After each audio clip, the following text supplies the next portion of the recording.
അഫാന്റെയും റഹീമിന്റെയും നീക്കങ്ങൾ എന്തൊക്കെയായിരുന്നു? എന്തായിരുന്നു അഫാൻ നൽകിയ മറുപടി? ഇത് സാമ്പത്തിക ബാധ്യത തന്നെയാണ് ഈ കൊലപാതകങ്ങൾക്ക് കാരണമായതെന്ന ഏറ്റവും അന്തിമമായ നിഗമനത്തിലേക്ക് അന്വേഷണ സംഘം എത്തിയിട്ടുണ്ട്. ഏറ്റവും പെട്ടെന്ന് ഇനി കുറ്റപത്രം സമർപ്പിക്കുക എന്ന നടപടിയാണ് മുന്നിലുള്ളത്.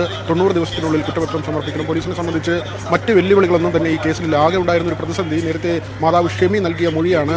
അത് ഈ വിവരങ്ങളെല്ലാം തന്നെ പൂർണ്ണമായി അറിയുന്നതിന് മുൻപ് ഈ മൂത്ത മകനെ രക്ഷിക്കുന്നതിന് വേണ്ടി താൻ കട്ടിൽ നിന്ന് വീണ് പരിക്കേറ്റതാണെന്ന് പറയുകയും അത് ആവർത്തിക്കുകയും ചെയ്തിരുന്നു. എന്നാൽ ആദ്യം ഇളയ മകൻ്റെ കൊലപാതക വിവരം അറിയുകയും പിന്നീട് മറ്റ് ബന്ധുക്കളെല്ലാം തന്നെ മൂത്ത മകൻ കൊലപ്പെടുത്തിയെന്ന വിവരം മനസ്സിലാക്കുകയും ചെയ്തതോടെ ഷെമി കാര്യങ്ങൾ തുറന്നു പറഞ്ഞു. മൂത്ത മകൻ അഫാൻ തന്നെയാണ് ആദ്യം കൊലപ്പെടുത്താൻ ശ്രമിച്ചത്. കഴുത്തിൽ ഷോൾ മുറുക്കിയത് ഉൾപ്പെടെയുള്ള കാര്യങ്ങൾ പോലീസിന് മൊഴിയായി നൽകിയിരുന്നു. ഇതിനുശേഷമാണ് ഇപ്പോൾ പിതാവിനെയും മകനെയും ഒരുമിച്ചിരുത്തി ഈ മൊഴി രേഖപ്പെടുത്തിയത്. ഇതിൽ പിതാവ് മകനെ കണ്ടപ്പോൾ തന്നെ ചോദിച്ചത് എന്തിനാണ് ഇത്തരമൊരു ക്രൂരത ചെയ്തത്, ഇങ്ങനൊരു കടുംകൈ ചെയ്തത് എന്തിനാണ്, എല്ലാം തകർത്ത് കളഞ്ഞില്ലേ എന്നാണ് റഹീം ചോദിച്ചത്. അപ്പോൾ അഫാന്റെ മറുപടി ഇങ്ങനെയായിരുന്നു: ഉമ്മയും സഹോദരനും മറ്റുള്ളവരുടെ മുന്നിൽ യാചിക്കുന്നത് തനിക്ക് ഇഷ്ടമല്ല, അങ്ങനെ അതിന് താല്പര്യമില്ലായിരുന്നു എന്ന കാര്യമാണ് പറഞ്ഞത്.